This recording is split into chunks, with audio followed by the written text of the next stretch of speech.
Put our prayers to Guru and Krishna, and then we'll get started with the session. So probably I'll offer the Mangalacharan prayers, and if all of you can chant along with me while staying on mute, that'll be great. Om Namo Bhagavate Vasudevaya. Om Namo Bhagavate Vasudevaya. Om Namo Bhagavate Vasudevaya. Om Ajnanatimidandhasya Jnananjanashalakaya Chakshurunmilitam Yena Tasmai Shri Gurave Namah.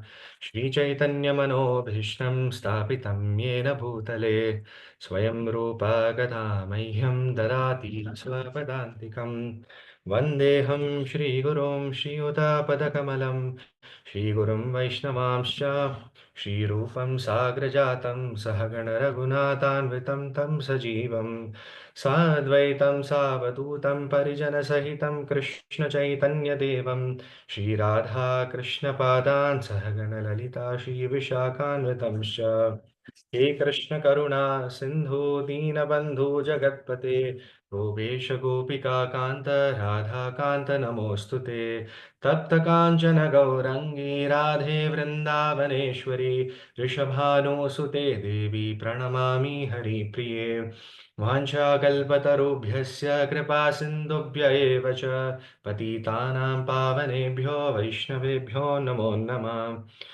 जय श्री कृष्ण चैतन्य प्रभु नित्यानंद श्री अद्वैत गदाधर शिवासादि गौर भक्त वृंद हरे कृष्णा कृष्ण कृष्णा हरे हरे हरे राम राम राम हरे हरे नमो विष्णुपादाय कृष्ण प्रेष्ठाय भूतले श्रीमते जयपताक स्वामिन् नित्यनामिने नमः आचार्य पदाय निताय कृपा प्रदायिने गौरकथा दामोदर नगर Hare Krishna, everyone. Welcome to our weekly Bhagavatam class. So, like I mentioned, today we'll be discussing from the third canto, 10th chapter, which talks about the divisions of creation. Right. So, I'll quickly try to summarize where we stand in the 10th canto. Right. How did we come till here in the 10th chapter? What happened all this while from the beginning of the 10th canto? I'll try to summarize in just a few minutes. So, as we've been hearing in the past few weeks, it all starts with Duryodhan banishing, Vidura from Hastinapur. And then Vidura went on the Tirtha Yatra, and then he met Uddhava on the banks of Yamuna. And then he inquired from Uddhava about how Uddhava is and about the well-beings of Yadus and especially Krishna. And the moment Uddhava heard about Krishna and he started thinking about Krishna, Uddhava went into a trance. And in that trance and in that sweet remembrance, Uddhava started speaking about the Lord, about the pastimes of the Lord. And he summarized the entire pastimes of the Lord from his appearance till his disappearance in just a few shlokas, right? And then Vidura became extremely impressed by Uddhava's devotion, and he asked Uddhava that can I please accept you? Can you please accept me as your disciple and impart the teachings that the Lord gave you? Can you please share those teachings with me? Uddhava told Vidura that no, I cannot do that because one is I have been allocated a service by Krishna that please go to the sages of Badrikashram and give my message to them, right? So Uddhava was on that mission. So he said, I have a service to do. I can't stay and continue sharing the Lord's teachings with you. And secondly, I am much younger to you by in age, right? So it is not a socially accepted norm or convention that somebody so young accepts disciples or gives spiritual knowledge to somebody who's senior both in age, right? Especially in age, like Vidura. So Uddhava said, see, if there was no other option, I would have accepted you as a disciple and given you this knowledge. But when the Supreme Lord was sharing this knowledge with me, under the banyan tree in Prabhasa Kshetra, there was one more devotee by the name Maitreya Muni who sat there and who heard this entire conversation. And he is elder to you in age. So you please go to him and accept the knowledge from him, and he'll share all the conversation that the Lord, all the knowledge that the Lord shared with me. The same knowledge he'll be able to share with you. So you please go meet him in Haridwar, right? He says that. So then Vidura starts traveling towards Haridwar and he meets Maitreya Muni. And this starts the fifth chapter of third canto, where Vidura inquires from Maitreya Muni about whatever he heard from Krishna, and especially about the process of creation, right? Generally, we see that in this material world, scientists are absorbed day and night in proving that this whole material creation came from just one big bang, right? There was a huge explosion and the material universe got created. Prabhupada, in many of his small books and his lectures, he gives very strong analogies of why this is like rubbish. This doesn't make sense, logical sense at all, right? Because when was the last time we heard that there was a bomb blast in a railway station and a new platform got created? Or there was a bomb blast in an airport and a new terminal got created, which is fully functioning and it continues to sustain and function itself even after the blast by itself. Nothing else works, right? So that's very, very foolish to think that this whole material universe is created, maintained, annihilated by itself, and there is no creator, there is no God. That's a very foolish notion, right? And even uh, maybe in the beginning of science, people who are atheistic might, subscribe to such a notion. But the greatest of scientists have mentioned that, that at the end of science, Lord is waiting for us with open arms, right? When we go into the depths of science, then we eventually realize that, okay, we cannot understand this. It's in the hands of gods, right? Just like even the doctors, they do whatever they can, but after that they say it's beyond our hands now. You just pray, please pray to the Lord, right? So that's how it works. So Bhagavatam in great detail explains about the process of creation of this material universe. How does it come in being and how is it maintained, right? So Maitreya Muni starts with explaining the process of creation in the sense that he tells how Mahavishnu manifests the 23 elements of this material universe, which come together to form this universe. And then Mahavishnu expands himself as Garbhodakshaya Vishnu and he enters into this material universe. And then he glances on this material universe and activates it. And from his navel sprouts a lotus stem and a lotus bud on the top, on which Brahma is born. Right? And when Brahma was born, he looks in four directions and he gets four heads. And then Brahma is wondering, right? Who am I? Where am I? Why am I on this lotus? But what am I supposed to do? Where did I come from? He has all of these existential questions for which he tries to find answers externally, physically. So he starts going down the stem and he tries to see where is this coming from? Where is the source? But after a lot of endeavor, he realizes that it is waste of time to go about like this and try to understand the source like this. By the mercy, causeless mercy of the Lord, Brahma gets the intelligence that this is not how I'm supposed to search. So Brahma comes back to the top of the lotus bud, sits there, and he starts to meditate. And he meditates for 100 celestial years. And at the end of which, the Lord becomes very happy. And in the heart of Brahma, Brahma has darshan of Mahavishnu. And while Brahma is relishing the darshan of Mahavishnu, Brahma opens his eyes and he looks down and he sees he has the darshan of Garbhodakshaya Vishnu, from whose navel the lotus stem has appeared. And he has this beautiful, majestic darshan of the Lord sleeping on the Garbhodaka ocean. And that darshan is very nicely, very beautifully explained, elaborately explained, right? And after having that darshan of the Lord, in the ninth chapter of the 10th canto, last week we saw how Brahma offers his prayers to the Lord. And out of those prayers, the primary theme of those prayers is that he prays to the Lord to empower Brahma for creating this material universe, right? For doing his services. So he basically asks three types of requests, three types of prayers. One is he offers prayers to the Lord that please empower me to create this material universe nicely. Second, please protect me from false ego. And third, please protect me from getting deviated. Right? Now, these three prayers are very, very important for sadhakas. One is we should pray for empowerment to execute our seva very nicely, to execute whatever services we are interested with, to do that very nicely. Secondly, when we do that seva very nicely, there's a tendency that we might get false ego. We might get a sense of proprietorship. So we should ask for the Lord for protection from such a sense of false ego.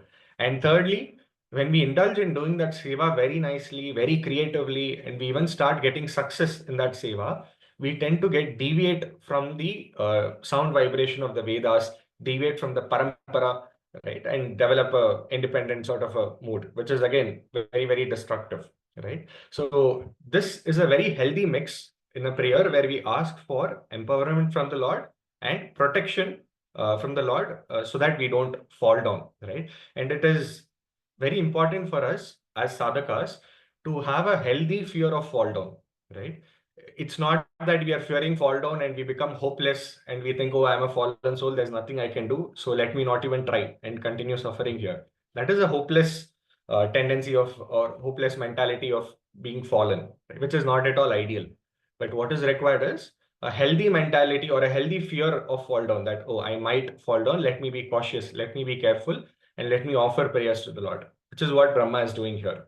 And if we are able to do this, we see that in the end of ninth chapter, Krishna tells Brahma, Garbhodaksha Vishnu tells Brahma that I am very pleased by the prayers that you have offered. And whatever you have asked for, all those has already been granted to you. I've already given you empowerment to create the material universe, and I've already given you protection, right?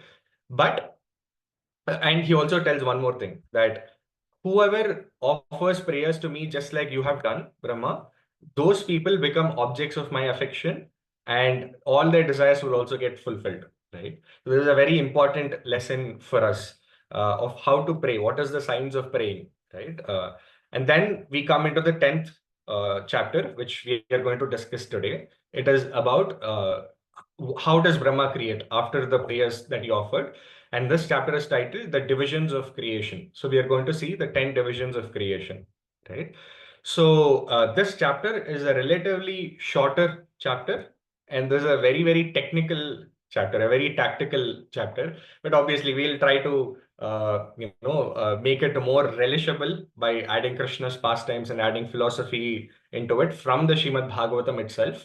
But yeah, this is a very tactical chapter. So if you can please bear with me for the next 10 minutes or so, we'll cover the 30 shlokas in this chapter, how it flows, and then we'll discuss about what it means and why is it important for us to, if not know about them or if not understand these tactical elements of Srimad Bhagavatam as given in third canto, fifth canto, which might tend to seem very boring and too much details.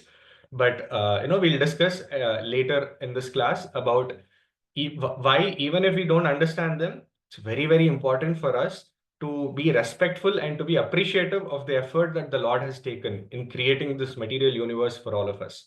Okay? So we'll start with the 10th chapter. There are 30 shlokas. The first three shlokas are about Vidura's inquiry to Maitreya Muni about how Brahma created this universe. Then the fourth to the 10th shloka is about how Brahma creates the 14 planetary systems. Then 11th to 13th shloka is about the characteristics of time. And then 14th to 30th shloka is about the 10 divisions of creation, this material creation, right? So it starts with, the first three shlokas starts with Vidura's inquiry to Maitreya Muni that, okay, now Brahma has offered prayers to Garbhodaksha Vishnu, and Garbhodaksha Vishnu reciprocated to Brahma and he expressed that he is very pleased and he is empowered. Now, what did Brahma do after that? How did he go about creation? To which Maitreya Muni explains how Brahma created the planetary systems, right? So Maitreya Muni says that after receiving Lord's blessings, Brahma again meditated for 100 more celestial years. And because of his bhakti, because of his sadhana, his meditation, he got the ability, the empowerment to understand how to create this material universe. Right? And at the end of those 100 years of bhakti, it is said that in the fifth shloka here, it is mentioned, there was a lot of turbulence in water and there was strong air which was moving around, right? It was very turbulent. But now Brahma did not get anxious. He did not get scared. He knew what to do. By the maturity of his devotional service, he just drank all that water and all that air and he stabilized the situation because now he had progressed enough in bhakti. He knew what to do. And then he went down into the lotus, and he, in that lotus stem, he realized that there are three divisions. He made three divisions of that lotus stem. the upper planetary systems, the middle, and the lower planetary systems. And then he further divided those three into 14 planetary systems, right? Bhuloka, Bhuvarloka, Swarloka, Maharloka, Tapaloka, Janaloka, right? And Satyaloka. And then similarly, like Atala, Vitala, Sutala, Talatala, Rasatala, Patala, all of these lower planetary systems. So he created all of them. And then after explaining this, in the 10th shloka, Vidura asked Maitreya Muni that, okay, now that the planetary systems and all the planets and all are created, can you please tell me about the factor of time which activates the entire material universe? How does this work? So Maitreya Muni explains in the next three shlokas about the characteristics of time, but this is a very brief explanation. The next chapter, the 11th chapter, is completely dedicated only to time. How does time work? And what are the various scales of time? How does time differ from an atom to the entire creation? So that is explained in the 11th chapter. So here, Maitreya Muni tells about the three some of the six characteristics of time in the next three shlokas, right? So he mentions that time is the cause of combination of the various modes. Time has no beginning, no end, right? Time is cyclic in nature. Day and night goes in cycles. The seasons, summer, winter, autumn, spring, they go in cycles. So time is very cyclic in nature. And time is also a representative of Lord's power. Right? Krishna mentions in Bhagavad Gita that he is Kalosmi. He says, I am time. Right? So it represents Krishna's power, especially Krishna's ability or Krishna's power to destroy this material universe. And we can see that even if we keep an apple or a fruit for some time, with time, the apple deteriorates, right? With time, this body deteriorates. So everything material will get destroyed with time. And that ability to destroy, time's ability to destroy is a representative of Krishna's power, right? And then time also divides the 14 planetary systems in this material universe, right? The time in Brahmaloka or Satyaloka is very, very different from the time in heavenly planets, and that is different from the time on Earth. Recently, we had the Pausha Mas, right? In southern India, it's called Pushami. It comes from the Pushami Nakshatra, right? But in that Pausha Mas, many auspicious events happen, festivals.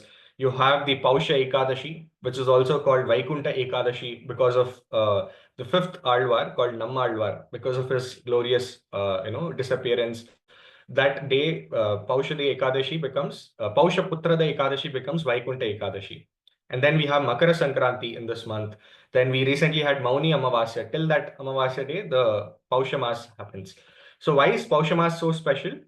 Because Pausha Mas is the Brahma Muhurta time of the Devatas, right? So in the Devatas time, 1 year, 1 day of their time is equal to 1 year in the earthly planet. And out of that day, the morning time, the Brahma Muhurta time is the Pausha Mas, that 1 month of Pausha Mas for all of us. And Brahma Muhurta is generally auspicious for spiritual activities. So all the demigods, all the devatas, they are engaged in spiritual activities to the Lord. And in this material universe, those living entities who indulge in in spiritual activities, especially during the Brahma Muhurta, they are specially favored by the devatas. And our material life becomes smoother so that without obstacles, we can do bhakti by the favor of the devatas, right? So that is why this month is very, very auspicious. And there's a lot of emphasis given to purify ourselves, to remove the anarthas, to attain moksha. All of that is emphasized in all the festivals that come in this month. And even the Mahakumbh is in this month, right? We'll talk about it in a bit. So yeah, so Maitreya Muni explains that another characteristic of time is it divides the various planetary systems based on the basis of time. And then in the 14th shloka to the 30th shloka, Maitreya Muni talks about the 10 different divisions of creation. So as we know, Srimad Bhagavatam covers 10 topics of creation, out of which the first two are Sarga and Visarga. Sarga is the primary creation done by Mahavishnu, and the Visarga is the secondary creation which is done by Brahma, right? So first, Mahavishnu provides all the elements, everything that is necessary for this material universe to exist, and then Brahma takes birth, and then Brahma fills the details inside the material universe, which is Visarga, right? So first 6 types out of the 10 types of divisions of this material universe given in this chapter, the first 6 types are for Sarga, and the next 4 are for Visarga, right? So the 6 types of Sarga or the primary creation are, first is the Mahat Tattva that is created. The Mahat Tattva is the sum total of all material elements. Everything material comes from Mahat Tattva, or it manifests in Mahat Tattva. That's the first creation. And then the second type of sarga is from Mahatattva comes ahankara or false ego. And then tanmatras manifest or the sense objects, like the objects for our hearing, smell, touch, sight, taste, all of them, right? And these objects are made up of earth, fire, water, air, ether. So all these material sense objects that is created. Third, tanmatras. And the fourth, indriyas are created. The senses, the Jnanendriyas and Karmendriyas, the 5 knowledge acquiring senses and the 5 working senses and intelligence, all of that is created.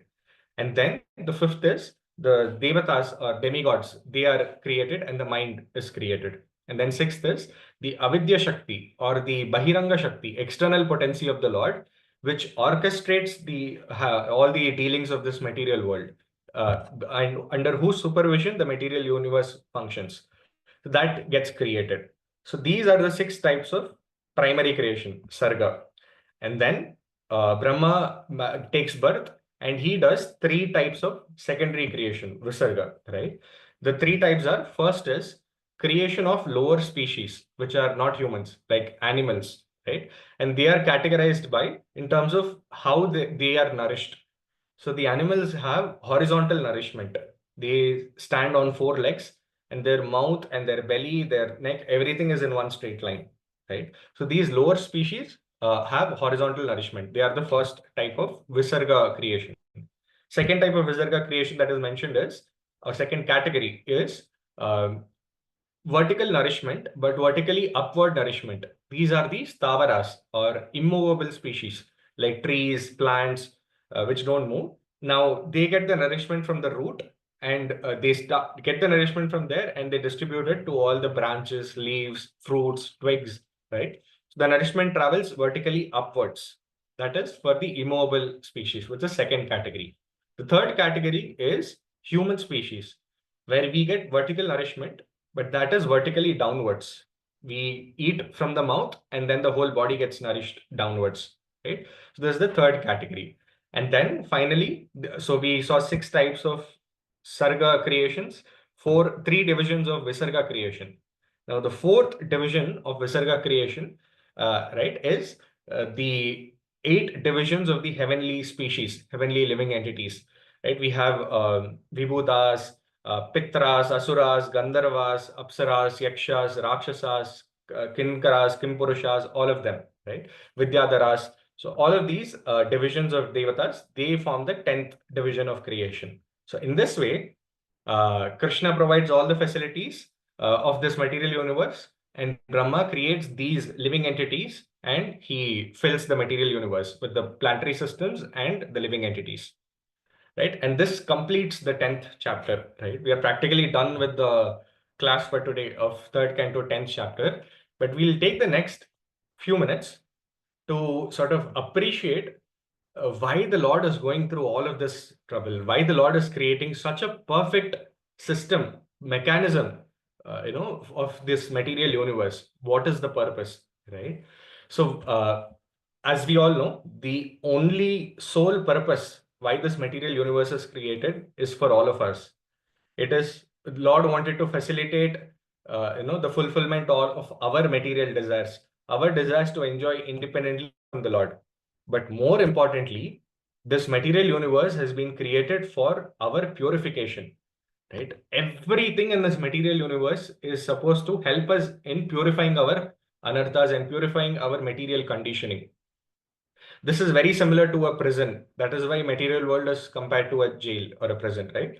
Because in jail, it's not just a dump where all the prisoners are put together, but they are trained and they are made to reform so that they can come and join back to the society, right? That's how this material universe functions.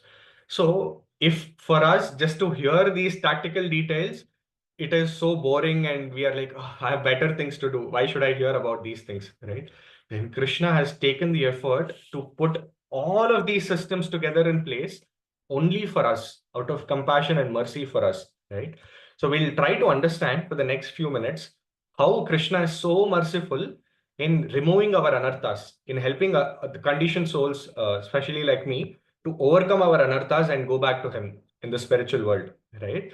Because we in this material world, we don't realize that we are in a very peculiar place, right? It's like we are in a battlefield. So when the soldiers are in the battlefield and they are fighting the war, they know that at any moment they might die.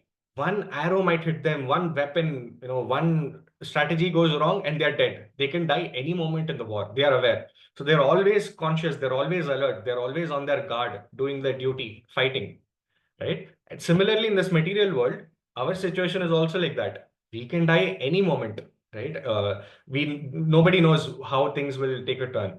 But what do? We start thinking about enjoyment, right? Let me enjoy this material world. Let me think about spiritual life later, right? When a soldier is in the battlefield, a soldier never thinks that, okay, let me enjoy this. Let me enjoy my life first, then I will fight. Let me finish the construction of my house. Let me finish my exams. Let my son finish his studies. Let my daughter get married. After all of that, then I will fight. Then I will protect myself. Soldier never thinks like that, right? Similarly, in this material world, we should also have that sense of urgency to understand our spiritual identity. And this is very, very important. In all the prayers of our acharyas, we can observe this sense of urgency, right? Like, for example, when Shankaracharya, Adi Shankaracharya, he saw this old Brahmana sitting outside in the courtyard, in Varanasi, in Kashi, and he was studying the rules of grammars, right? Immediately, Shankaracharya spoke the Bhajagovinda Stotram, right? But the how does it start? It starts by saying that Nahi Nahi Rakshati Dukkun Karane, right? That this knowledge that you're trying to gain, संप्राप्ते सन्निहिते काले नहीं नहीं रक्षति दुकृन् करणे भज गोविन्दं भज गोविन्दं गोविन्दं भज मूढ़मते. So he says that whatever grammar and this knowledge that you're trying to gain, this will not save you at the time of death. So what are you supposed to do? Worship Govinda, right? But here he says Mudamati. So the first statement he says is, foolish fellow, foolish mind, stop doing this, worship Govinda, right? That's the first shloka. And the rest of the Bhaja Govinda Stotram is why we should worship the Lord, right? That our senses will deteriorate with time, everything will go down with time, but our material desires will keep increasing. This whole family for whom we dedicate our entire life, they will not even, they will only come with us till the graveyard. After our body is burnt, they will not even care about us. That wife for whom we have taken all our time and endeavor to take care of, they will not, come with us after this body. So in that, he gives all the philosophical explanations as to why, along with our material duties, we are supposed to be serious about spiritual life. But that sense of urgency is there because in the beginning, the first thing he says is, a foolish person worship Govinda. Then it catches our attention and then he tells the philosophy, right? So we see the sense of urgency throughout, right? Even Bhakti Vinod Thakur, he in his prayers, he mentions that Jivana Yavana Putra Parijana Abe kiya che parati tire कमलदल जल जीवन तलमल बजहु हरिपाद नीतिरे भजहु रे मना श्रीनंदनंदन अभय चरणारविंदरे. So here also Bhakti Vinod Thakur is saying that Jivana, Yovana, Putra, Parijana, all of these things, youth, our life, our family, our children, our spouse, all of them are very, very temporary. So why are you wasting all your time in just maintaining them, right? Because our material life is like a drop of water sitting at the edge of a lotus, which can drop off any time. So the thing we have to do is worship the lotus feet of the Lord. So in this way, throughout we see there's a sense of urgency. But unfortunately, we are wasting all our time in running after materialistic endeavors. I was reading this very nice, quote or an article, which is not exactly Krishna conscious, but it is very enlightening, where it is mentioned that every kid wants to become an adult. He wants to grow up in life. But every adult wants to be a kid again, right? Every person who is single in life, who doesn't have a companion, wants love and companionship and partner. But everybody who is married wants privacy and he wants some time and space again, right? Everybody who is poor wants, fame and recognition. And everybody who is famous wants some privacy so that he can lead life peacefully, right? Every kid wants to run away from their parents, but every parent will give up whatever they have to get just a few moments with their parents, right? So in this way, we are constantly running for materialistic endeavors without realizing that those materialistic endeavors will never give us satisfaction. But the real purpose of this material creation is for us to get purified. Because when we go back to Vaikuntha, there are 7 gates. The first 6 gates, they screen us for our anarthas. Like when we go into a mall, we are screened, right? And if we have a metal, the metal detector will make a noise. It will make a beep noise. And then we are not allowed entry. We are asked to leave. Either give up the metal object or we have to come back. We are not allowed entry, right? Similarly, when we go to Vaikuntha, in the first gate, our lust is scanned. Even if we have a tinge of lust, we'll be sent back. But if we clear through that, our anger is scanned. In that way, Kama, Krodha, Lobha, Moha, Mada, Matsarya, all of them are scanned. And if we completely pass through all of them, we have no tinge of anarthas at all. Then the seventh gate comes. And in the seventh gate, we have two Dwarapalakas, Jaya and Vijaya. Jaya represents victory. Vijaya means complete, absolute victory. So anybody who has conquered their mind and their senses and their anarthas and utilized this material world perfectly to purify their mind and senses, such people, they cross the 6 gates and they meet Jaya and Vijaya. But we can't cross the 7th gate only by conquering our mind and senses.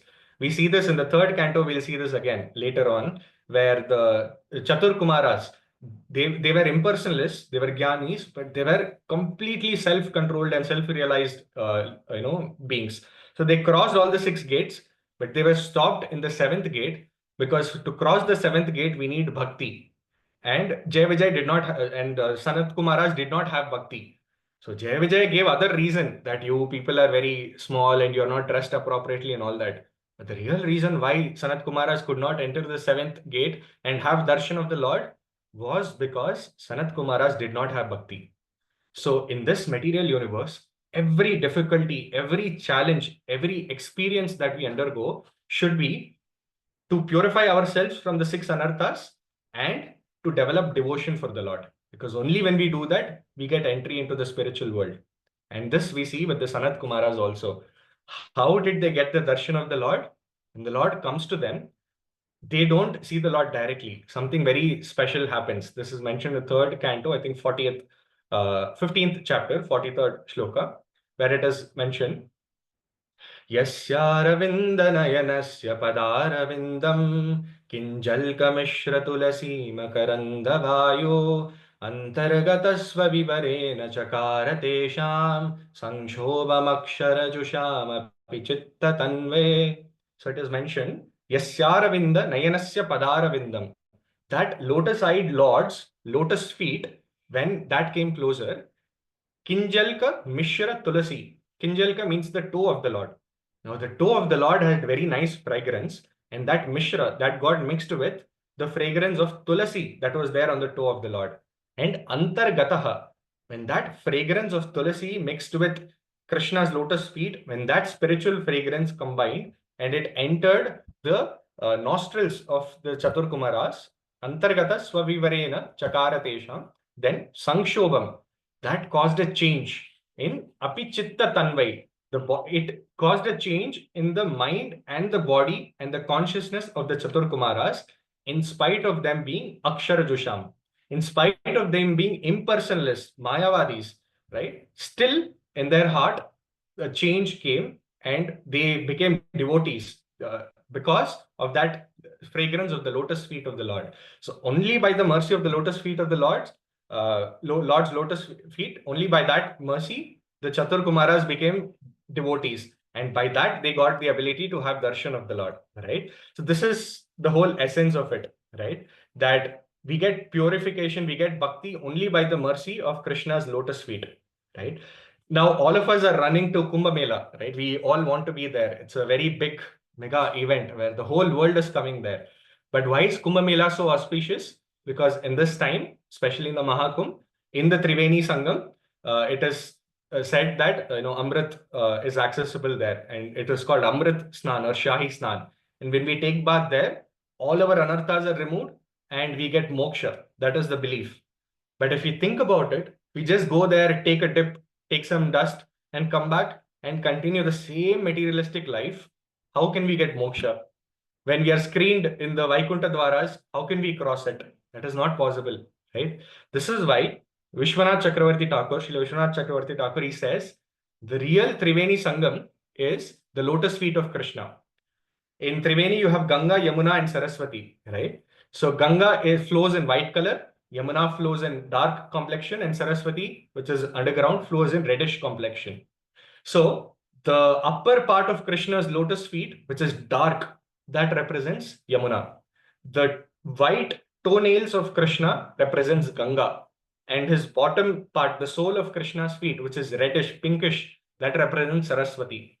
And the real Triveni Sangam is Krishna's lotus feet. And anybody who clings on to that lotus feet and surrenders to that lotus feet, they get real purification by which they can get mukti, right? They can get moksha. And now, where do we get this lotus feet? Where is it accessible?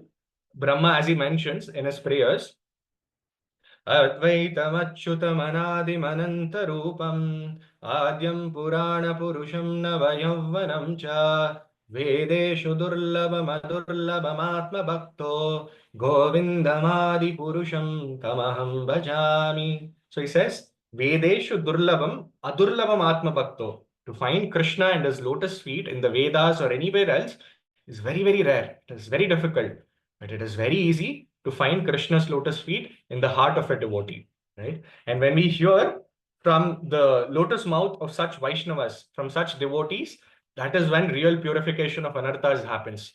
Krishna enters our ears through the Harikatha from the lotus mouth of such Vaishnavas who carry Krishna in their hearts, and he purifies all our anarthas. And that is the real essence of, getting purified of our anarthas and getting moksha. Because Mahakumbh will come once in 144 years. And we are willing to spend all our time, effort, money, extra money, everything to run towards Mahakumbh, to just to be there, which is, by the way, not wrong. In no way am I saying we should not go to Mahakumbh. We should definitely go and seek the blessings. But the essence is, Mahakumbh comes in once in 144 years. But it takes millions and millions of lifetimes for us to get one human form of life. Even Brahma and all the Devatas, Indra, Chandra, Varuna, Vayu, all of them, they are performing yajnas for eternity just to get one human form of life in Kali Yuga in the earthly planet, which we have got right now. So it takes millions of lifetimes to get one human form of life, and it takes millions of human forms of lives to become a devotee, and it takes millions of such human form of life where we are a devotee to meet other devotees, and in their association hear Harikatha, and thereby get purified and go back to Godhead, right? Which is what we have got right now. So when we spend so much of money, time, effort just to run towards Kumbh Mela because it comes in 144 years, how much more enthusiastically we should spend our time, effort, money, priority to Harikatha. Wherever there's Harikatha happening, we should run towards it. Just because it is easily accessible, we should not neglect it, thinking, oh, it's just here, we'll have online recording, we can go next week, no problem. No, that tendency means that we don't have the understanding of what is the real nectar, what is the real Amrit, right? Where it resides, right? So We'll talk about a very sweet pastime of the Lord in the next probably, I'm saying 15 to 20 minutes. I hope I cover it at least in 30 minutes. But yeah, this is a very sweet pastime about how Krishna's lotus feet is very merciful and how it purifies our anarthas. Right? This is from the 10th canto, 16th chapter of Srimad Bhagavatam. And all of us, most of us, would have already understood what this pastime is. But I will not tell the name of this pastime. I will continue with the pastime. Maybe each one of us at different stages of this narration will realize what pastime it is. But that's the fun of it, right? Wherever we realize, oh, this is the pastime, right? So we'll know what we are talking about, right? This starts in the 10th canto, 16th chapter of Srimad Bhagavatam. And this pastime is about the glory of Krishna's lotus feet and how it is very, very purifying. So Krishna's Srila, Sanatan Goswami, when he's explaining to Sukadeva Goswami, the entire Srimad Bhagavatam, we are in the fifth day, and Sukadeva Goswami is in a hurry because just like every preacher has a thing of time going on at the back of his mind, right? Okay, I have only 1 hour. I'm almost time. I have so much more to cover. So Sukadeva Goswami had the similar dilemma that he only has 7 days, out of which more than 5 days have passed, and only 2 days are left. And he has to give the essence of Bhagavatam to Parikshit Maharaj and all the sages. Sukadeva Goswami is hurrying up. And here in this pastime, he mentions that Vilokya doshitam Krishnam Krishna Krishna hitam Vibhu Krishna tasya vishuddham anvichan sarpam tam anuvichyate. So what he says is Vilokya doshitam Krishnam. So he says 3 words: Krishnam, Krishna, and Krishna hina. And what does this mean? Krishna means Yamuna, who's flowing in dark complexion. And Yamuna also constantly remembers about the Lord. That is why she is called Krishnamayi as well. So Krishna represents Yamuna. Krishna represents the Supreme Personality of Godhead, Shri Krishna. Sarvam Akarshati iti Krishna, the Supreme all-attractive God. Right? That is Krishna. And Krishna Hina is that great black serpent who is Kalia, right? So then here Sukadeva Goswami mentions Vilokya Dushitam Krishna, because the Yamuna got contaminated and poisoned by Krishna Hina, the great black serpent Kalia. Then Krishna, the Supreme Personality of Godhead, what he did is Tasya Vishuddham Anvichan. Anvichan means desiring. Desiring to purify the Yamuna, what he did? Sarpam Tam Udavasayat. He drove away the Kalya from the Yamuna. Right? He banished Kalya and his family from Yamuna so that Yamuna can become purified again and the poison can be removed. Sukadeva Goswami told this and he continued. And Parikshit Maharaj said, hey, stop. Sukadeva Goswami, please stop. I know you're in a hurry. I know you have to continue. But can you please elaborate this pastime in great detail?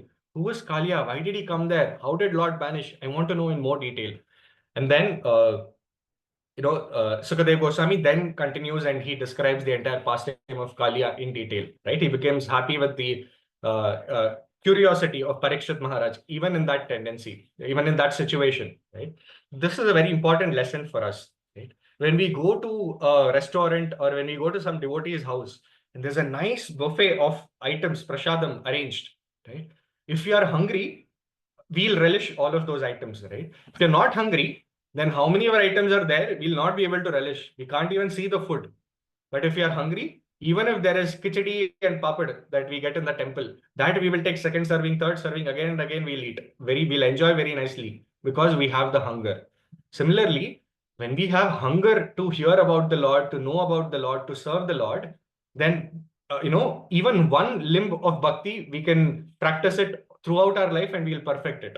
Like Parikshit Maharaj only heard, and by hearing, by Shravanam, he perfected his life. Right? Many sadhus in Govardhan Parikrama, they dedicate their entire life only doing Parikrama, nothing else. They don't worry about where they will sleep, where they will eat, nothing. Throughout their life, just do Parikrama, and in that way they perfect their life. So if we have the taste, just through one limb we will perfect our life. But when we don't have the taste, even when we have all the limbs available to us, all the limbs of bhakti, we don't like it. We ask for variety. Oh, yesterday only we heard this, no? Oh, yesterday only we heard the speaker. Maybe I want a new speaker to hear from. oh, this seva, every day I'm doing this seva, I'm bored now. I want variety in my seva. I have outgrown the seva. I've developed expertise in the seva. We do all of these things, right? Because we should understand internally that the symptom why we are feeling all of this is because we don't have hunger for the Lord. But Parikshit Maharaj had that, and that is why Sukadev Goswami explained the details of Kaliya pastime, right? So here we see Sukadev Goswami, he starts by explaining how Krishna enters into this forest. And previously also we discussed the shloka, but I'll repeat that shloka again because in this shloka, there's a very critical element which will add to the pastime, right? And what is this critical element? It is about how Krishna enters the forest, right? Bharahapidam natavara karanayo karnikaram बिभ्रद्वासः कनककपिशं वैजयन्तीं च मालं रन्ध्रान्वेणोरदरसुधया पूरयन् गोपवृन्देर्वृन्दारण्यं स्वपदरमणं प्राविशद्गीतकीर्ति. So what it means is Baraha Pedam. Bara means peacock. So Krishna has peacock feathers on top of his head, and Natavara Vapu. He's dressed as a drama artist, fully effulgent, very, very nice. And Karnayo Karnikaram. He has Karnikara flowers on his ears. And Bibrat Vasaha Kanaka Kapisham. He is wearing bright, effulgent yellow garments. And Vaijayantim Chamalam. He's wearing the Vaijayanti flowers, which some Acharya says it is made of 5 forest flowers. Some say it is made of 8 exotic forest flowers. It's a very fragrant, effulgent garland that Krishna is wearing. And Randran Venur Adarasutaya Purayan Gopa Vrinder. He's walking into the forest with the Gopas and he's filling the holes in his flute with the melody of his mouth, and he's filling this entire material universe with that beautiful sound, right? And in this way, Krishna is entering the forest of Vrindavan, but the important element is Vrindaranyam. Aranya is the forest. He's entering the forest of Vrindavan, but Swapada Ramanam, right? What is Swapada Gamanam? It means that he is walking on his barefoot with his own lotus feet. He is going in, right? So this is very important. I think during the pastime of Gopastami, we discussed why Krishna does not wear footwear. Because when Yashodamaya offered footwear to Kana, Krishna said that only if you give footwear to all the 9 lakh cows, only then I will wear. Otherwise, I will not wear, right? So then that is why Krishna doesn't wear footwear when he goes into the forest of Vrindavan. Even today, when we go to Vrindavan in Govardhan, we can see a stretch of path. It is called Charan Pahadi. That is where Krishna used to walk. And everywhere there are thorns and twigs and dried thorns and everything. Only in that narrow path where Krishna used to walk, it is fine sand, very, very fine sand. It's very soft, right? So Krishna has to walk there with all the with all the cows and gopas, right? This is a very critical element that Krishna was walking barefoot, no footwear, right? We'll see that in the later part of this pastime as well. So Krishna goes into the forest with the gopas. He does a lot of pastimes. A couple of pastimes happens, and then it was afternoon. It was a summer afternoon, and the gopas, the cows, they were very thirsty. So they go into the Yamuna and they drink the water of Yamuna. And when they drink the water of Yamuna, immediately the gopas and the cows, they fall down unconscious and they die. And then Krishna goes there and with his glance, he makes them alive again. He does a similar thing before this also. During the Agasura pastime, when all the gopas, they enter into the mouth of Agasura, Krishna, kills Agasura, and then he, with his glance, he revives the gopas. So here also he does the same thing. He revives the gopas, right? And then once all the gopas are awakened, then Krishna starts looking at the Yamuna. And that Yamuna, that stretch of Yamuna, that tributary of Yamuna was completely poisoned. The color had changed. There were poisonous vapors that were coming from Yamuna. The fishes of Yamuna and all the aquatic species had died there. And all the birds that were flying on the top, by smelling the vapors, they were also dying. They were getting pulled into the Yamuna and they were all dying. And all the vegetation around Yamuna, on the banks of Yamuna in that place, all of them had died. There was no vegetation at all. The land had lost its fertility. This was a very, very horrible situation. And why had this happened? Because a snake by the name Kaliya had come and it was staying in that part of Yamuna, right? How did it come there? We'll see in a bit. But because of that snake, Kaliya, the whole Yamuna got, poisoned. So this lesson here is that Kalia-like mentality is of those materialistic people. Wherever they go, they spread poison with their mouth through gossip, through materialistic talks, through unwanted, dealings. They spread poison everywhere. And even people who are trying to become spiritually elevated, they pull them down also, and they poison everybody. But Vaishnavas are people who spread Amrit of Krishna Katha wherever they go. And that is why Vaishnavas are compared to Mohini Murti. Just like Mohini Murti distributes Amrita to all the Devatas, Vaishnavas distribute the nectar of Harikatha to all the living entities. And we see this how Prabhupada also, he was in Radha Damodar in Vrindavan. From there, he went to Western world. He went to the slums, he went to the hippies, and he distributed the nectar of Harikatha there. He distributed Krishna's lotus feet there, right? This is the difference between Kaliya mentality and devotees. So everything was poisoned there, and Krishna decided Kaliya, this place has to be pure again, so that the Vrajavasis are not disturbed. So what he did, he climbed on top of a Kadamba tree, and that place we can see in Vrindavan even today. It was called Kaliya Hrid, now it is called Kaliya De, but that Kaliya Ghat and that Kadamba tree is available even today. We can go have darshan. It comes right before, Radha Madan Mohan temple. So then Krishna climbs on top of that Kadamba tree and he puts his hands on his waist. He looks angrily into the waters of Yamuna, and then he jumps into the water of Yamuna with a splash, right? Now here, there are two types of trees, right? Special trees, Tamal tree and Kadamba tree. Tamal tree represents Krishna because the flowers of Tamal tree are very dark complexion and the fragrance is like Krishna. That is why it is called Tamal Krishna Goswami Maharaj. That's why we have that name, right? So Tamal represents Krishna and Kadamba represents Srimati Radharani. That because Kadamba tree has yellow flowers, yellow buds, and yellow is the color of Gaurangi, Srimati Radharani, right? So that is why Kadamba represents Radharani, and Krishna climbed on top of Kadamba tree and then jumped into the Yamuna. He could have directly jumped into Yamuna from the banks, but why he climbed on top of Kadamba tree? Acharyas explain that is because to give the message that whenever Krishna has to uplift, purify conditioned souls like Kaliya and like me and all of us, right? Especially me. So whenever Krishna has to uplift the conditioned souls, he takes he takes support of Srimati Radharani's mercy. Only by her mercy can we access the compassion and of Krishna, right? That is why Krishna says, Satyam Satyam Punaha Satyam Satyameva Punaha Punaha Vina Radha Prasadayet Mat Prasado Na Labhyate. That without the mercy of Srimati Radharani, my mercy cannot be obtained, and this is the truth that I'm saying again and again and again, right? That's how Krishna climbed on top of the Kadamba tree. Now the question is that we just said all the vegetation wasn't there, right? Where did this Kadamba tree come from? How was it alive?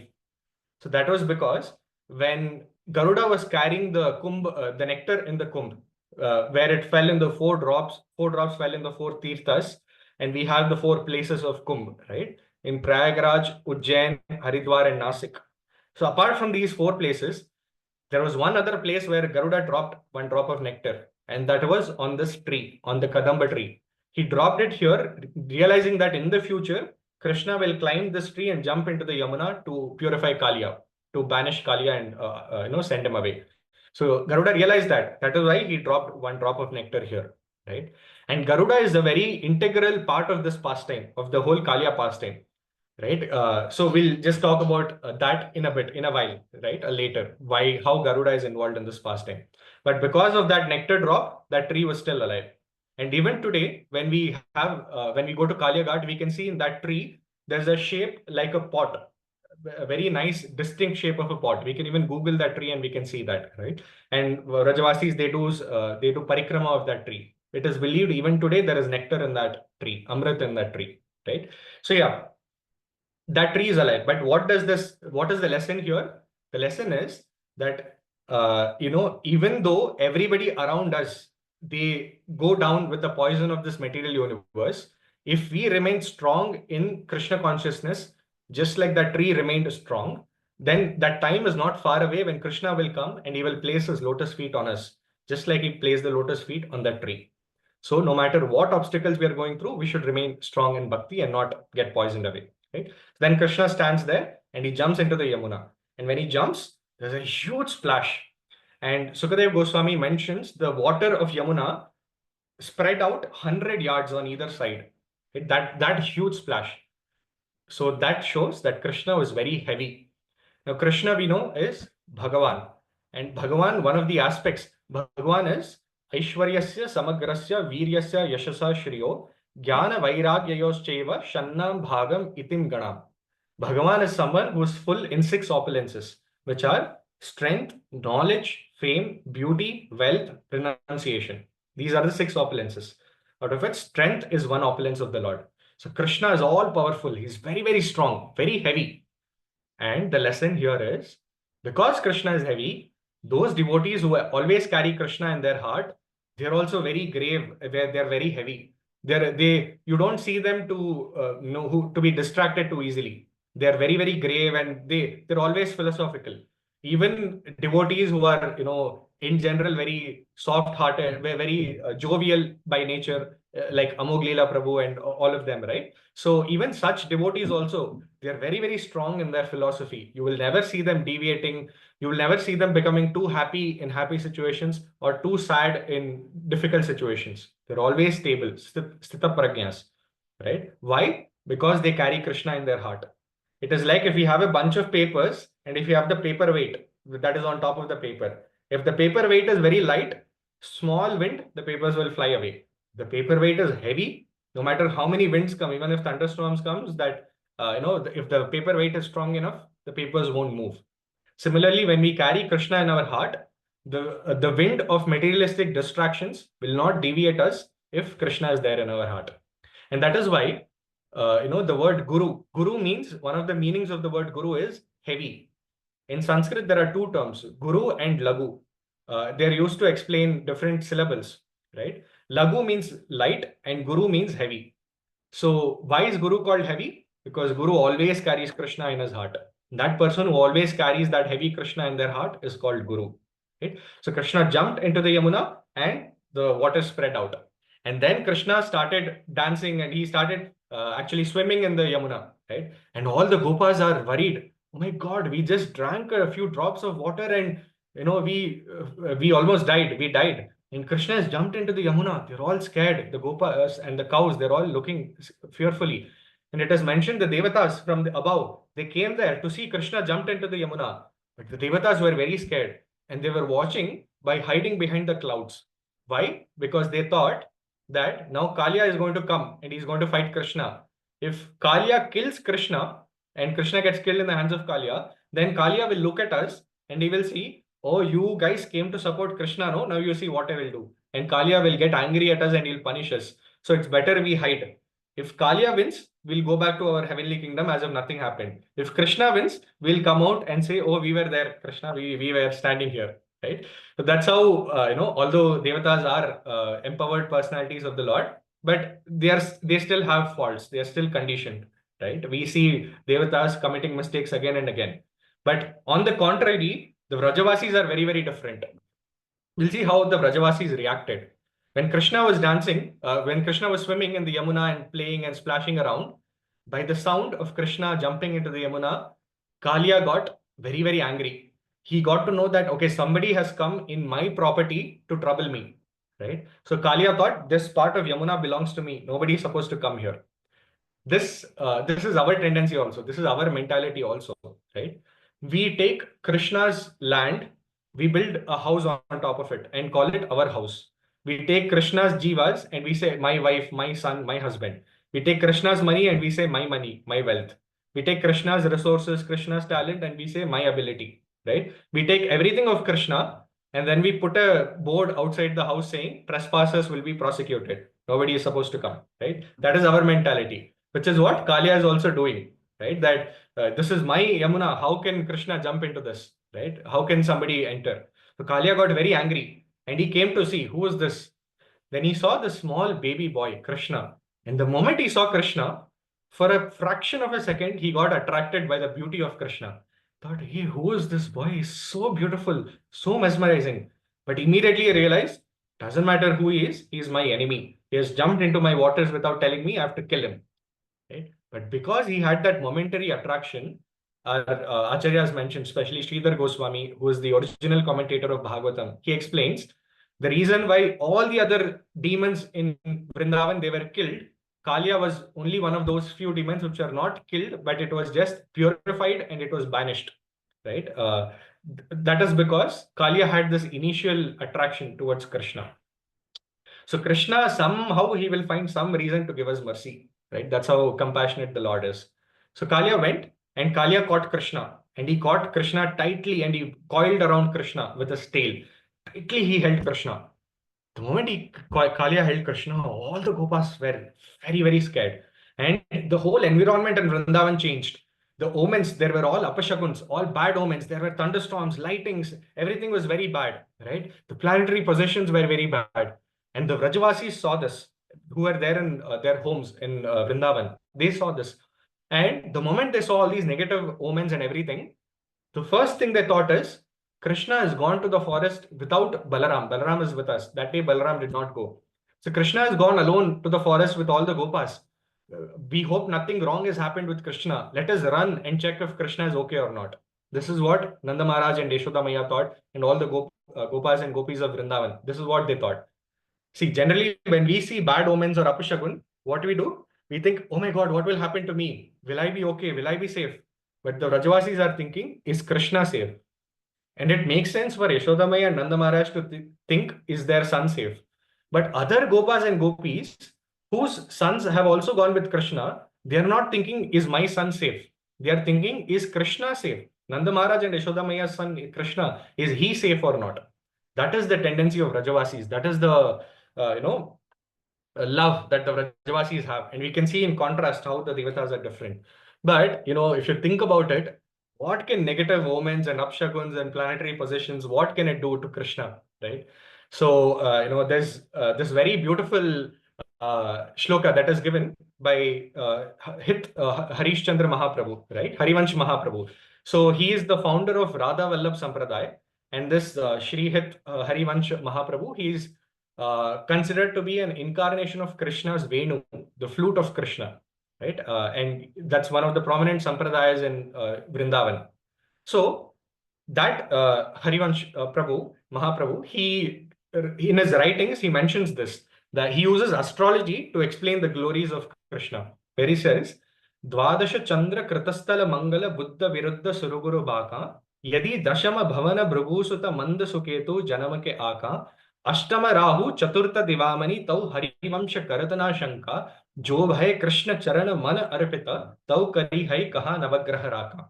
So there are certain negative planetary positions which are not at all auspicious in astrology. So Dvadasha Chandra, if the moon is in the 12th house, it's not auspicious. Kritasthala Mangala, if the Mars is in the 4th house, not auspicious. Buddha Viruddha, if the Mercury is not favorably positioned, it's not auspicious. Suru Guru Baka, if Guru or Jupiter is not auspiciously positioned, that is not favorable. Then Yati Dashama Bhavana Bhrugusuta, if Venus is in the 10th house, that is not auspicious. Manda Suketu Janamake Aka, if Shani and Ketu are in the same house, that is not auspicious. Ashtama Rahu, if Rahu is in the 8th house, not auspicious. Chaturtha Divamani, if the sun is in the 4th house, not auspicious, right? Each of these independently are not auspicious. But if there is an astrological chart, if there is somebody's birth chart, astrological chart, which has all these inauspiciousness in one chart, oh, Hare Krishna, we can imagine how dangerous that situation is, right? But Harivansh Mahaprabhu is saying, Ashtama Rahu Chaturtha Divamani Tau Harivamsha Karatana Shanka. Still there is no fear, nothing to worry about. Why? Jo bhai Krishna Charana Mana Arpita Tau Vai Kahi Tau Kaha Navagraha Raka. Right? That mind which has surrendered itself and which is constantly absorbed in thinking about the lotus feet of the Lord, what can the Navagrahas do to that person except stand in a queue and offer obeisances to that person? Right? So if just by meditating on the lotus feet of Krishna, the Navagrahas, offer obeisances to that person, then what can they do to Krishna himself? Right? So none of these won't have any effect. But it is the love of Rajavasis that they all ran and they reached Kalia Ghat. They reached Krishna. Now the interesting thing is, how did they know where Krishna was? In the whole of forest of Vrindavan, Krishna could have been anywhere. But this is where it ties back to our initial shloka, that Krishna was walking on the forest of Vrindavan barefoot, without any footwear. And because he was walking on the soft sand and his feet had imprints, and whenever Krishna would walk, the cows and the gopas would never step their feet on Krishna's imprints. So the Vrajavasis just followed Krishna's footsteps and they went to Kalyagat.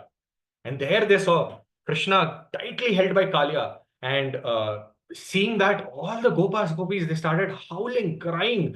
It's not able to control them. And Yashoda Maya starts crying so much, she runs and she jumps into the Yamuna. She tries to jump. And Balaram comes and catches her. Nanda Maharaj catches that, you please don't jump. Nothing will happen to Krishna. I'll come. Please wait. But Yashoda Maya is so absorbed. And she then starts glorifying Krishna. She starts talking about Krishna's pastimes and she faints. Again, she gets up, starts talking about Krishna. She will faint again. Right? In this way, repeatedly, she's fainting. And the gopis, they are thinking about yesterday evening when Krishna was with us. This is what he said. This is what he did. The Gopas are thinking, today afternoon, this is how Krishna played with us. This is how Krishna helped us with Agasur, all of those things. Right? So all the Vrajavasis, they're standing on the banks of Yamuna, crying for Krishna and completely engaged in the absorption of Krishna. Right? This again shows us that bhakti is not very easy. Sometimes it's not always about laughing and smiling. Bhakti also is going through the difficult periods of time. Right? We will face reversals. We will find obstacles in bhakti. Right? It won't be all rosy all around. And this is the essence of Shikshashtakam as well.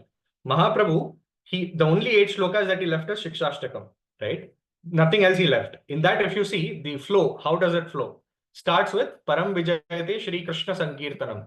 That, oh, Krishna Sankirtanam is all glorious. Just take to it and you will attain success. You will be successful, victorious. Then in the second shloka, he says, Nam Nam Akali Bahuda Nija Sarva Shaktis Tatrarpita Niyamita Nasmaranena Kalaha. There is no rules, no regulations. Just chant the holy name. You will become perfect, right? This is what we do in ISKCON as well, right? When devotees come, we just tell them, hey, nothing, don't worry. Just come, you chant, you will be nice. Nothing to worry. No rules, no regulations. Slowly, one by one, we'll start. Shiksha level is coming in March. Can you please write papers? Can you please do this? Can you please do that? Right? Can you please go for book distribution? I know there's a joke, given that we are in a devotee close community, right? Congregation. So I'll share that. There's this very funny joke that when devotees come for the first time to ISKCON, we feed them fried pakoras. After they become practicing devotees, we fry them like pakoras with all the services that we give them, right? We bombard them with services and things to do and completely engage them in Krishna conscious activities, which is what is required as well, right? But yeah, bhakti is not very easy. So second shloka, Mahaprabhu says, no rules, no regulations, just chant. Then after that, Mahaprabhu says, Trinadapi Shunichena, Tarorapi Saishnuna, Amanina Manadena, Kirtaniya Sadari. If you want to chant, be humble like a blade of grass, more tolerant than a tree, right? All of these things he will mention. Then he says, Na Janam, Na Dhanam, Na Sundarim, Na Kavitamba, Jagadisha Kame. Don't have any material desires. So one by one, he'll start adding rules. Only if you do this, you can chant. Where it comes to the end, where Ashlishava Padarata Pinastumam, Adarshana Marmahatam Karotuva. Right? Yada tada va vidadatu lampado mat prana natastu sa eva naparaha. Where he says, Krishna, whether you embrace me, you kick me, you hug me, whatever you do, I am your servant and you are my only master that I want to serve, life after life. Right? That is the end. That in bhakti, whether we get favorable outcomes or unfavorable outcomes, we have to continue doing. That is the essence of bhakti. Right? And even Devat, Brajavasis, who are the highest level of devotees, they also undergo reversals. Right? Even Devi Devatas, when they also go to have darshan of the Lord, they face reversals. Right? In the 14th shloka of the Venkatesha Suprabhatam, it is mentioned, Shri Swami Pushkar Nikaplava Nirmalanka Shreyortino Hara Virincha Sanandananda Dvare Vasanti Varavetra Hatottamanga Shri Venkatachalapate Tava Suprabhatam. So it's mentioned that when the Devatas, they go in the Sri Swami Pushkarini and they take bath and with the wet clothes, they first line up for having darshan of the Lord in the Brahma Muhurta. In the Dwara, there are Dwarapalakas, which are Sananda, Nanda Sananda, and those sages. They're standing there with a stick, long stick in their hand. And if any devatas has darshan of the Lord for more than a minute, for more than the time that they're supposed to take darshan, then what they do is Dware Vasanti Varavetra Hatottamanga. They hit the devatas on the head, right? That your time is up, you move now, right? Jargandi. So like they hit the Lord and they hit the devatas and they say, move, it's time up, right? So even in Vaikuntha, this happens. Even the Devi Devatas, it's not very easy for them, right? So similarly in Bhakti, that we might get favorable, we might get unfavorable results, but the key is to continue, which is what Rajavasis do, right? But then seeing Yashodamaya struggling so much and all the Rajavasis struggling so much, what Krishna does? Krishna starts expanding himself and he frees himself from the grips of Kaliya.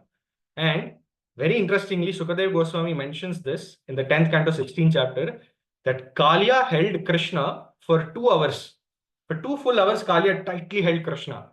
And again, our Acharya is very beautifully right that just like Kaliya held Krishna for 2 hours, because of which he got the mercy of Krishna's lotus feet on his head, as sadhakas, if we hold Krishna in the form of his holy name on our tongue for 2 hours every day by chanting 16 rounds of the Hare Krishna Mahamantra, very soon Krishna's lotus feet will fall on our head and we will also attain perfection. Right? This is the beauty of this pastime. So then Krishna became free. Then we know he jumps on the hoods of Kaliya and then he stamps on the hood and destroys the hood completely. Kaliya has thousands of hoods, right? It's a very big snake. And Krishna jumps on the hood, that one hood breaks. And Kaliya tries to catch Krishna and spit fire and poison on Krishna. But Krishna immediately jumps to the next hood. And then with every hood that Krishna is jumping, that becomes a transcendental dance. And Krishna's dance is so divine and it is in perfect rhythm. Krishna's dancing and his footsteps are in rhythm with the sounds of Vrindavan, with the sounds of the cows, with the sounds of the birds, chirping of the birds, with the waves of Yamuna, with the sounds when there is a wind, the leaves of Vrindavan are moving, the sounds made by those leaves. Everything is in perfect harmony. Krishna is dancing.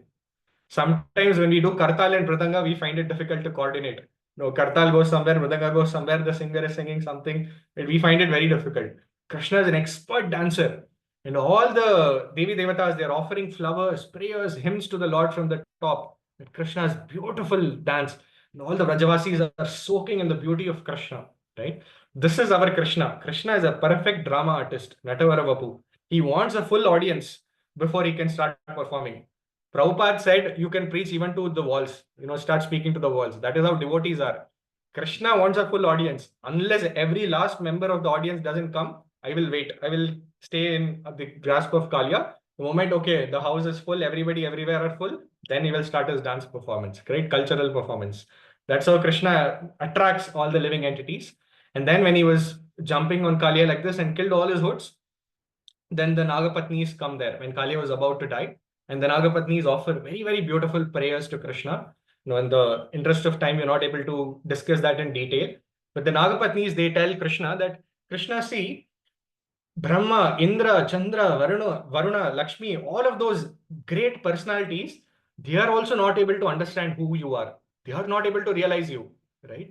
It is mentioned, Brahma says, Pantastu koti shadavatsara sampragamyo vayo ratapi manaso muni pungavanam sopyastu yat prapadyasim na vichintya tatve govindamadi purusham tamaham bhajami. So it's mentioned that all the Devi Devatas, they are worshipping on the Lord and they are meditating on the lotus feet of the Lord. And in that meditation, they are traveling towards the Lord in the speed of the mind, right? Pantastu koti shatavatsara sampragamyo vayor atapi manaso muni pungavanam. All these munis, they're traveling in the speed of mind for how long? For shatakoti. Thousands and crores of years, they are traveling in the speed of mind towards the lotus feet of the Lord. But still, they are not even able to touch the tip of the toe of Krishna's lotus feet, right? That is how great Krishna is. And the Nagapatnis are saying, such great elevated personalities cannot understand you. Our husband is an ordinary conditioned soul who is struggling in this material world. How can he know who you are? Because of his envious nature, he attacked you. Please forgive him. Please show some mercy on him. So in this way, very beautifully, they offer prayers. Krishna becomes very happy. And Kaliya also realizes his mistake and he begs for shelter and surrender unto Krishna's lotus feet. And Krishna forgives them. And Krishna tells the Nagapatnis, I am very pleased by your prayers, and that is why I'm showering my mercy on you. So if we want to understand how we should offer prayers to Krishna, we should see these prayers where Krishna has expressed that I'm very pleased. Like in the 10th chapter of 3rd canto, we saw Krishna said Brahma, I'm pleased with your prayers. Here Krishna is telling Nagapatnis, I'm happy with your prayers. So we should learn from them how they are structuring their prayers and what mood they are praying, and in their footsteps we can try to repeat those prayers, which makes Krishna very happy. So then Krishna instructs Kalia and the Nagapatnis that you please go away from here, go back to the ocean, to the Nagalaya, right? So that Yamuna can be freed again. And then Kalia says, there's one problem, Krishna, I can go back, but the problem is if I go, Garuda will come and attack me. Right now, the backstory of why Kalia came here. Kalia was in Nagalaya, but Kalia and Garuda had a fight. Naturally, eagles and snakes don't get along, right? So Kalia and Garuda had a huge fight. But then, why Kalia came here was because of a sage called Shaubari Muni. Later, in the 9th canto of Srimad Bhagavatam, we see that there was this sage called Shaubari Muni who was meditating underwater in Yamuna. And when he was meditating, he opened his eyes for a second and he saw two fishes mating with each other. Just by seeing those two fishes mating, he developed a desire to mate. So he came out of the water, went to Mathura, married the 50 princes, queens of Mathura, 50 princes of Mathura. He married them. And then he had a lot of children, a lot of grandchildren. And after all of that, he suddenly is thinking, what happened? Why did I do this, right? I was peacefully meditating underwater. Why did I, lose everything? And then he realized it was because he did a Vaishnava Aparadh. What was this Vaishnava Aparadh? When he was meditating underwater, the fishes came to Shaubari Muni and they said, Garuda keeps coming and eating us in here. Can you please protect us? Can you please give us shelter? And Shaubari Muni again thought, oh, I am sitting in Yamuna. This is my place. How can these fishes who are taking shelter of me suffer like this? Right? So I curse Garuda that if he touches the water of Yamuna in this place, he will die. Right? So again, we see that Shaubari Muni, just like Kalia, he had that possessiveness, that sense of mindness. So in English, there is this word mindness, Mineness, that this belongs to me, aham mama. So if we have mindness about anything, Krishna will minus it from our life, right? Minus. He will remove it from our life because only when that is removed, we can progress in our life. So mindness is very, very dangerous. So Shaubari Muni had that. And because of that, he cursed Garuda. But Garuda is a great Vaishnava, is the carrier of Lord Vishnu. So then, Garuda said, okay, he respected Shaubari Muni's curse and he did not come there. But then Kalia came there because Kalia thought, this is the only place in the entire world where Garuda will not come. I will take shelter here. So Kalia comes there and Kalia poisons the entire Yamuna. Now what happens? All the fishes who were eaten by Garuda, they would have gone back to Godhead. But now they were killed by the poison of Kalia and they went back, they are suffering their karmas right now. And Kalia got polluted. And the same fishes that Shaubari Muni tried to uplift, because of the fishes only, he fell down, right? This is the danger of not having association and the danger of committing aparadh. When we don't have association, we tend to commit aparadh, right? But that is the reason why Kalia had come here, so that he can be saved from Garuda. So he tells Krishna now that, Krishna, I can go back to Nagalaya, to the ocean, but what if Garuda comes and hits me and fights with me? Krishna says, don't worry, Kalia. Garuda, forget about fighting with you. Because I have stamped on your lotus feet, on my lotus feet on your head so many times, and I'm not wearing any footwear, seeing the imprints of my lotus feet on your hoods, forget about attacking you. Garuda will come and worship you. So you have nothing to fear. You go back, right? And it is mentioned, Kalia, along with all the Nagapatnis, he went out of Yamuna, went into the ocean in Nagalaya, which is current day Fiji Islands. And now the final thing, right? And I'm sorry, I'm taking so much time, but I'll just try to wrap up with this. The final question of, right, who is Kalia? Because Bali Maharaj is one of the 12 Mahajanas. And why is a Mahajana? Because he got, out of the 3 feet that Vamanadev took, 3 steps that Vamanadev took, 1 feet was kept on the head of Bali Maharaj. But if 1 feet of an expansion of Krishna, Vamanadev, is kept on a devotee, Bali Maharaj, and that devotee becomes a Mahajana, who is this demon Kalia on whom Krishna, Swayam Bhagavan, kept multiple feats repeatedly in Yamuna, in Vrindavan? right? Who is this great devotee? Who is this person, right? We all would be inquisitive to know, right? And if he was such a great devotee, why was he a demon? So we'll go into the backstory of who is Kalia. There are many different versions of this pastime in the Puranas. So who was Kalia before? But one very sweet, interesting thing is that there was a king, right? And this king was ruling very nicely his kingdom, and he was very, very strong. There was one defect that he had stomach issues, because of which every time he would do yajnas, in the middle he had to wake up because he wouldn't complete the yajna. He had to go to the washroom. So he would go to the washroom, take bath, again come back. By that time, the fire yajna would have gone off. And that way he was finding it very difficult to do anything, to rule the kingdom. And he was struggling. One day, a sage comes to the kingdom, comes to the palace, and he meets the king and he tells, "How are you?" The king says, "I have this problem. What do I do?" So the sage says, "Don't worry. There's a solution. You go to the forest and you will find a very special bird, right? You kill the bird and eat the flesh of the bird, and your disease will be cured forever." So the king becomes happy. Then he goes to the forest. He goes disguised as a sage with tree bark, matted hair, and all of that. Because if he goes as a king, no bird will come because they know kings will hunt. So he goes as a harmless sadhu. He sits there and he meditates. And that bird comes and sits on the shoulder of the king. And the king takes out his hand to kill the bird, but somehow his heart doesn't agree. And he's thinking, oh, should I kill it or should I not kill it? No, the bird is right here. If I kill it and eat it, all my disease will go away and I can live a peaceful life. But then he's thinking, this bird is so harmless. It has trusted me so much. It has come and sat on my shoulder. How can I break the trust of the bird? So in this way, he's conflicted. Eventually, he decides, I will not kill the bird. He just lets the bird go. He gets up and he comes back to the kingdom. After a month, the sage comes to visit the king again and he says, "So did you do the thing that I asked you to do? Are you freed from your disease right now?" So the king says, "No, I couldn't do it. The bird was sitting on my shoulder, but I couldn't do it. I couldn't break the trust because, the bird had trusted the sadhu. And if I had killed the bird, all the birds in the forest will never trust sadhus again because they will think that sadhus will come and they will kill the bird. So no, sadhus will lose their trust. Birds will lose their trust on sadhus. So I could not do that. I am okay to suffer for entire lifetime, but I cannot kill the bird, right? Then the sadhu said, who had come to meet the king, he had said, "Oh, wonderful, you have passed the test. This was a test. This is not a solution. I wanted to see, as a king, are you so selfish that for your personal gain, you will kill your own citizens and living entities in your kingdom? Because you were so righteous as a king, now I will tell you the real solution. The real solution is in the same forest, there's a cave. Inside that cave, there's a sadhu. You wash the lotus feet of that sadhu and you drink the charnamrit and you will be free, right? You will be free from your disease."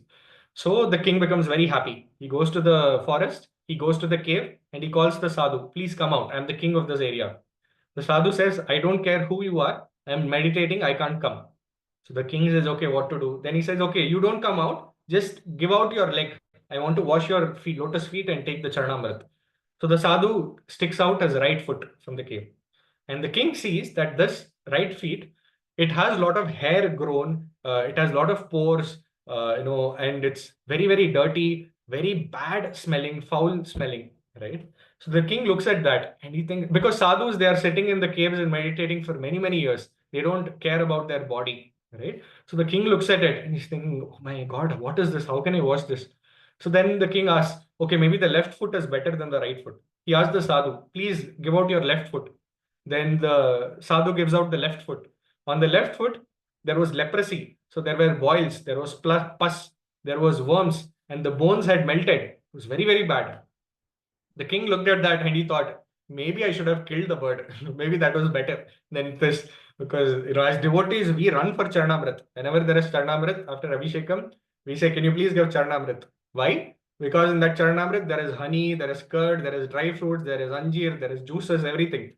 If we make Charnamrit like from the lotus feet of the sadhu, nobody will drink that, right? So anyway, the king was worrying what to do. Then he thought, okay, somehow I will close my nose and I will just drink it.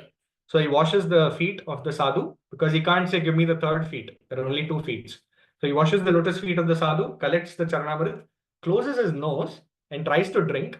But the smell was so foul and so bad that he almost vomits and he's not able to take it. And he's thinking what to do. And he decides, the Charnamrit need not be just drunk. It can be sprinkled on the head also. So he takes the Charnamrit and sprinkles it on his head, right? And then he thinks, okay, Appa, I'm safe now. I've accepted the Charnamrit. And as he is going out, the king comes out. The sage comes out from the cave. The sadhu comes out. And he looks at the king and he says, see, you have taken the Charnamrit from my lotus feet, but you have committed an aparad of judging a sadhu by his external appearance, right? You have done that offense. So, because you accepted the Charanamrit on your head, but not with your mouth, because you rejected the Charanamrit from your mouth, in your next life, you will have poison in your mouth.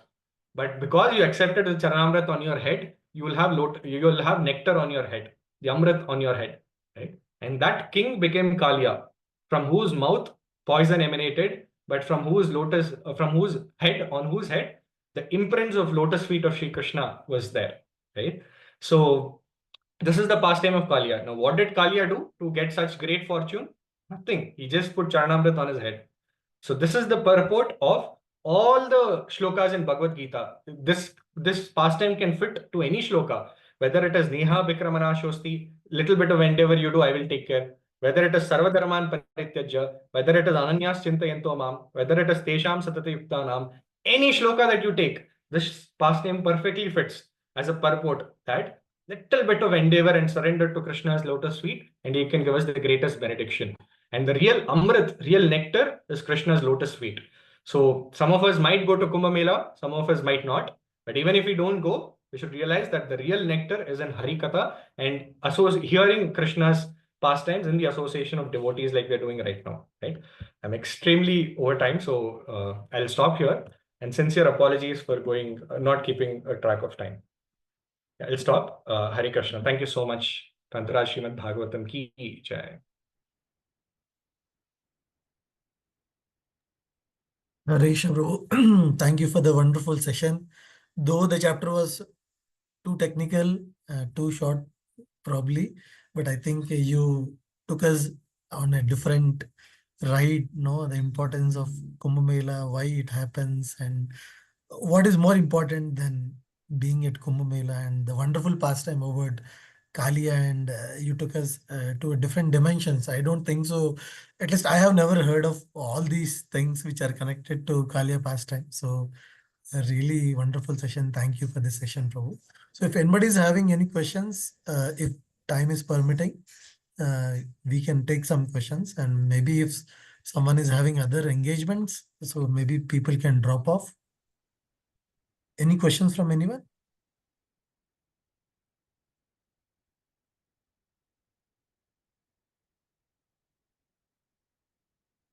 Hare Krishna, Prabhuji. Hare Krishna. Hare Krishna, Prabhuji. Dandavat Pranam.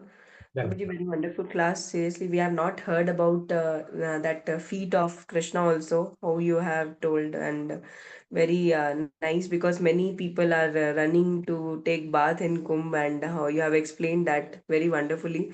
Plus, Kalia's pastime also, we have not heard it before. So, Prabhuji, my question was there. You were explaining about Jai and Vijay. So, in that, you told Vijay is victory. So I just slipped off. I'm sorry. So Jai, and what is their uses, Prabhu? There, like for how like they are standing, because you told like bhakti is important, and they were not able to explain them. How like they neglected them with a different thing that you can't go, the seven Kumaras. So what about basically? Can you little bit tell about them?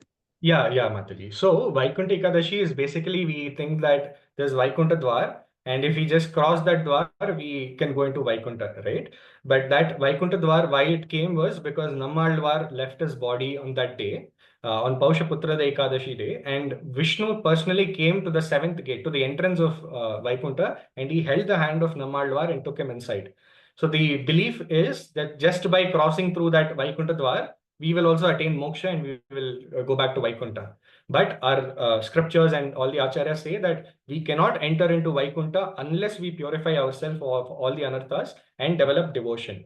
So the seven gates of Vaikuntha, first six gates are each of the anarthas. When we cross over all the anarthas, then we meet these two gatekeepers called Jai and Vijay. Jai means victory and Vijay means complete absolute victory. which indicates that we have successfully attained victory over our mind and our senses. We are fully controlled. If we get that control, we meet Jay and Vijay. But they are at the entrance of seventh gate. For them to allow us to go inside seventh gate, we need devotion, because the seventh gate it tests our devotion. If we have devotion and love for Lord, then we'll be sent inside the seventh gate, after which we can have darshan of the Lord. So the Chatur Kumaras, they had controlled their mind and senses, because of which they could cross 6 gates. But because they had impersonal understanding, they thought Lord doesn't have a form. Lord's form is also illusion. That is why they could not go into the seventh gate. But by the smell of the lotus feet of the Lord mixed with Tulsi Maharani, when that fragrance entered the nostrils of the Chatur Kumaras, their heart transformed and they developed bhakti. And only after that, bhakti got developed, they could have darshan of the Lord. And then the Lord interacted with them. So that was the whole pastime, Mataji. Thank you, Prabhuji. So, Prabhuji, like we are trying to develop bhakti, and this that anarthas are also together with us, and so we'll be bypassing it, or like Goloka gate, or like we have to go through 7 gates and then we have to pass over it. Yeah. I am the least qualified person to talk about anarthas and anartha nivritti and everything. But if you have to think about this, if we look at the pastime of Gopakumar, right, in Brihad Bhagavatamrit, we see how he passes through everything. He passes through all the heavenly planets, then he passes through Brahmajyoti, then Kailash, where Sadashiva is there, then Vaikunta, then he passes through Ayodhya, Mathura, Dwaraka, and then he goes to Golok Vrindavan. And in each of those places that he goes, the residents there, they tell him, they convince him to stay there. This is the best. Why don't you just stay here? Why do you want to go to Krishna? So then, because unless we have strong love and attachment to Krishna, only then we can go to Goloka. Otherwise, it's not easy to go. Prabhupada made the statement that most of the ISKCON devotees will go to Vaikunta. They will not go to Goloka Vrindavan. This might seem a very difficult statement to digest, but why Prabhupada had said that was because in ISKCON, we are very used to comfort and in devotional service, right? We like opulence. Our prasadam is grand, our, everything, our services are grand. It's all very grand. So we are attached to the opulences, right? So Prabhupada had made the statement at that time. But the understanding is that Mahaprabhu has come and given this Sankirtan Yajna, Hare Krishna Mahamantra, right? And in that he has infused Krishna Prema. So only when Mahaprabhu comes in the first 10,000 years of Kali Yuga, the gates of Goloka Vrindavan is open. So now if we perfect our lives and utilize this opportunity, we can directly go to Goloka Vrindavan. Again, directly doesn't mean we bypass everything else. It means we have strong enough love and devotion for the Lord that we are not interested in any heavenly planets, any Vaikuntha Loka, or any other planet, but we want to be in Golok Vrindavan with the Lord. We have that desire, we can go there. But otherwise, even if we take the name of the Lord at the moment of death, Vishnu Dutas come and put us on the Pushpak Viman and they take us. But while crossing the heavenly planets and Vaikuntha and everything, if we develop a desire, if we are crossing the heavenly planets, we see the Gandharvas and we think, oh, they are singing so nicely. Can I go just hear them for a while and come back? Then the vehicle will stop there. They'll say, you please go, listen to them. And then we'll finish all our punyas by hearing them and then fall down. Similarly, if we go higher, we see Apsaras and we think they're dancing beautifully. Let me just go for a while. Or if we see Vaikunta and we think, oh, so opulent, such awe and reverence, we'll stop. So that test happens throughout. So that is why this human form of life, every difficulty, every challenge that we get, every moment that we spend is an opportunity for us to purify our desires, purify our senses, right? So instead of trying to run away from those challenges, we can look at those challenges as one more test for us to see if we have reached that level or not, right? Because after the moment of death, after that, there's nothing we can do. So it's better we do that right now. I don't know if that answers your question, Mataji. Is that okay? Yes, yes, Prabhuji. Very fine. Thank you so much, Thank you, Prabhuji. Ma. Hare Krishna. Hare Krishna. Hare Krishna, Prabhu. Hare Krishna. Thanks for a wonderful class. You just explained about the prayers of importance of prayers, and a lot of references, Sangaracharya, Bhaktivinoda Thakur, Vishwanath Chakravarti Thakur, and wonderful Bhaja Govinda. Especially as Soumya Prabhu told, like that Kaliya's pastimes, first time we are hearing, that's very wonderful. Hare Krishna, Prabhu, that one question. that there are the 10 creations they say, right? That the Brahma's that's Sarga and Visarga and Brahma's secondary creation. There are around 5 creations we have done. Correct. Last that the demigods creations, demigods, forefathers, asuras, and all that. Correct. Seeing that the asuras also is there and the rakshasas also is there. What is the difference between the rakshasas and asuras? I thought it's both are the same. Yeah. Yeah, so there are different classes of demons as well. This is mentioned when Putana's pastime comes, right? Asuras are, there is something called Sura and Asura. Sura is basically who are obedient to the authority of Vishnu, who accept the authority of Vishnu. Asuras are who reject the authority of Vishnu, right? Like Hiranyakashipu, who says, I am God, I don't believe Krishna is God, right? So those are Asuras. Then one level lower is Rakshasas, who don't just reject the authority of Vishnu, but they are very adharmic, right? They don't follow any rules, regulations. They break all the regulator principles. Those are Rakshasas.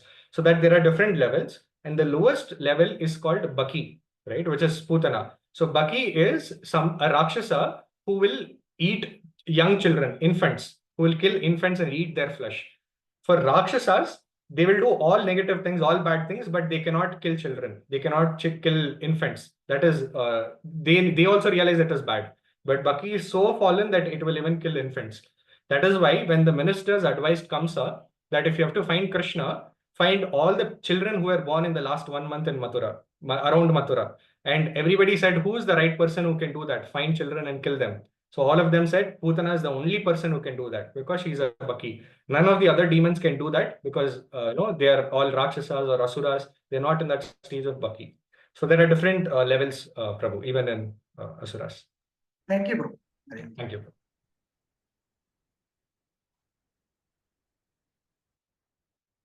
Yeah, I guess if there are no more questions, thank you so much for this opportunity to purify myself.